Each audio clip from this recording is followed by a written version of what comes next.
भारत देशामध्ये सध्या डिलिमिटेशन करून खासदारांची संख्या वाढवण्याची प्रक्रिया सुरू आहे. परंतु वास्तविक लोकसंख्या लोकसंख्येच्या आधारावर मतदारसंघ निर्मिती केली जात असल्यामुळे उत्तर भारत आणि दक्षिण भारत हा वाद निर्माण होत आहे. वास्तविक बिहार राज्याचे क्षेत्रफळ हे 94,163 चौरस किलोमीटर असून बिहार राज्याची लोकसंख्या ही 13.5 कोटी इतकी आहे आणि बिहार राज्यामध्ये 243 आमदार आणि 40 खासदार आहेत. उत्तर प्रदेश राज्याची लोकसंख्या 2,40,928 चौरस किलोमीटर असून उत्तर प्रदेशची लोकसंख्या ही 26 कोटी आहे. तेथे 403 आमदार आणि 80 खासदार आहेत. महाराष्ट्र राज्याची लोकसंख्या ही महाराष्ट्र राज्याचे क्षेत्रफळ हे 3,07,713 चौरस किलोमीटर असून महाराष्ट्र राज्याची लोकसंख्या ही फक्त 13 कोटी आहे.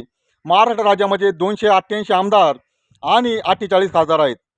अशा प्रकारे जर फक्त लोकसंख्येच्या आधारे डिलिमिटेशन केले तर महाराष्ट्र सारख्या राज्यावर आणि उत्तरेकडील राज्यावर अन्याय होऊ शकतो.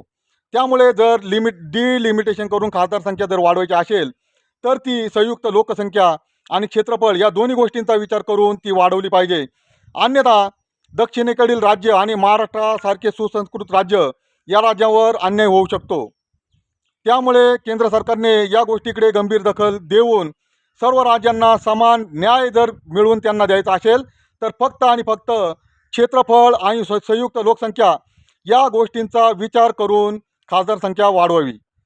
सौगंध मुझे इस मिट्टी की, मैं ये देश नहीं मिटने दूंगा. जय जवान जय किसान.